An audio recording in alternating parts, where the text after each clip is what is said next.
Hola, ¿qué tal a todos? Sean bienvenidos a esta cápsula dentro del Doctorado Derechos Humanos y Litigación Oral. Nos encontramos en la asignatura Coloquio Casos de Defensa. Yo soy la maestra Jessica Aide Hernández Nava y el día de hoy les platicaré acerca de una de las actividades que vimos dentro de la materia. Se trata del caso Digna Ochoa y familiares contra México. Es uno de los casos más emblemáticos y más indignantes que tenemos en nuestro país. Les platicaré por qué.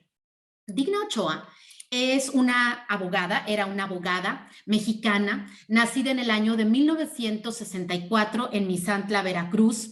Era una incansable defensora de los derechos humanos, principalmente de los grupos más vulnerables, entre los que se encontraban los indígenas. Llevó varios casos o litigó varios casos ante la Corte Interamericana de los Derechos Humanos, entre los cuales podemos mencionar el famoso caso de los ecologistas Cabrera y Montiel, que dicho sea de paso, eran casos en los que se encontraban involucrados los miembros del ejército mexicano. Con motivo precisamente de esta actividad como defensora de los derechos humanos que llevaba a cabo Digna, el día 19 de octubre del año 2001, fue encontrada sin vida en las oficinas de su despacho a causa de dos disparos, uno que recibió en las piernas, otro lo recibe en su cabeza y uno más en el sillón de la oficina.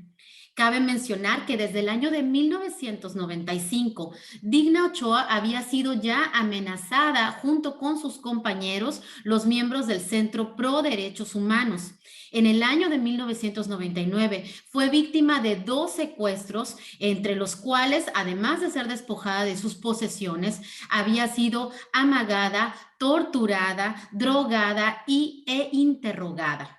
Ante estas situaciones, Digna interpuso diversas denuncias ante la Procuraduría General de la República, que hoy conocemos como las Fiscalías, y precisamente ante la Comisión Interamericana de Derechos Humanos, donde le proporcionan medidas provisionales con motivo de estas amenazas. Sin embargo, en el momento justo en el que las amenazas, en el que ceden y precisamente se dan por concluidas las medidas provisionales, 2 meses después de este momento es cuando Digna fue encontrada sin vida, asesinada en las oficinas de su despacho. Tenemos ahí una foto. En el año 2001 fue la misma Procuraduría quien inicia con las investigaciones y cabe hacer mención que las investigaciones de este asesinato duran 10 años, concluyendo en el no ejercicio de la acción penal debido a que misteriosamente dicen se trata de un suicidio que la misma Digna provoca. Es decir, la misma Digna se suicida y posteriormente, motivo de situaciones personales y de peritajes psicológicos post-mortem, llevan una línea de investigación en donde dicen que fue la misma Digna quien simuló un asesinato. Evidentemente, la familia consideró que hubo diversas irregularidades en esas investigaciones, que no se garantizó su acceso a la justicia y bien, la familia acude en calidad de víctimas ante la Comisión Interamericana de Derechos Humanos, que recibe el caso en el año 2013 y posteriormente en 2019 lo envía ante la Corte Interamericana de Derechos Humanos. ¿Qué es lo que resuelve la Corte Interamericana? Evidentemente, concluye que hay una responsabilidad internacional del Estado mexicano, que la investigación estuvo llena de irregularidades,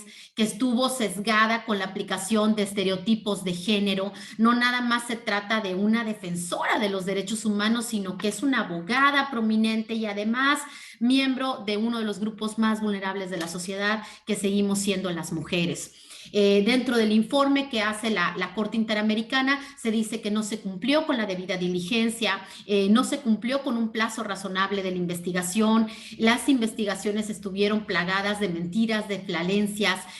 faltó un resguardo de asegurar el lugar de los hechos, había una incompleta descripción no nada más de los hechos, sino de las heridas, del proyectil que había causado la muerte, imprecisiones, además de que no se adoptaron las medidas para salvaguardar la integridad física de los testigos, se incorporaron una serie de peritajes psicológicos que tenían que ver con situaciones muy personales de la víctima, como dije ya anteriormente, con base a la salud mental de la víctima,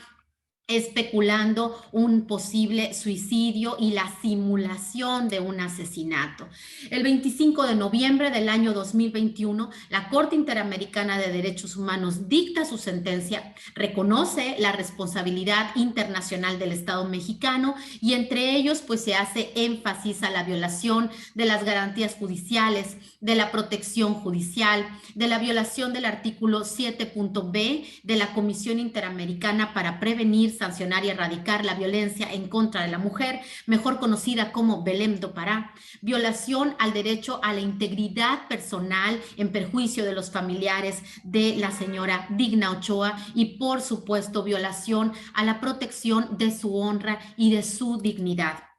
Dentro de las medidas de reparación que ordena la Corte Interamericana, evidentemente es que se realice un acto público reconociendo la responsabilidad internacional, que se concluyan las investigaciones, que se sancionen a los responsables y aquí particularmente me detengo muy rápidamente haciendo la observación de que ya vamos a más de 20 años de esta situación y no se ha sancionado a los responsables. Llevamos más de 3 sexenios en los cuales no se ha visto realmente justicia en nuestro país. Un reconocimiento en materia de defensa de los derechos humanos que lleva el nombre de Digna Ochoa y Plácido, además de otorgar también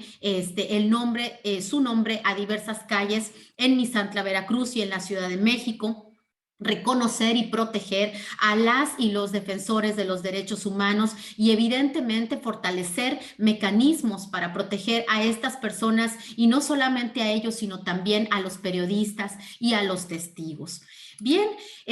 podemos concluir que lamentablemente es una de las sentencias más emblemáticas que tenemos precisamente porque se trata de una defensora de los derechos humanos en donde no hay mucha esperanza quizá para la sociedad ni para las mismas personas que están defendiendo los derechos de los más vulnerables. Evidentemente en nuestro país estamos viviendo momentos muy difíciles en los que las libertades, principalmente la libertad de expresión, no se garantizan, no hay un acceso a la justicia, seguimos siendo víctimas de investigaciones fallidas, no diligentes, de silenciar a personas precisamente defensoras de derechos y ya qué decir de los periodistas que cada día en nuestro país pues vemos, ¿no?, más periodistas siendo víctimas de asesinatos. Este caso de Digna Ochoa es y seguirá siendo un ejemplo para todos los activistas y defensores de los derechos humanos y obviamente reconocer que la defensa de los derechos humanos es de valientes. Esperemos que llegue un punto en el que en México podamos ver esta luz de justicia, esta luz de respeto, garantizar por parte de las autoridades mexicanas investigaciones que sí sean diligentes, que no existan estereotipos de género y bien, pues este será trabajo evidentemente de nosotros como sociedad también, de aprovechar todos los medios, las redes sociales, las manifestaciones para asegurar que en México no se sigan vulnerando los derechos humanos. Muchísimas gracias. Nos vemos en la próxima.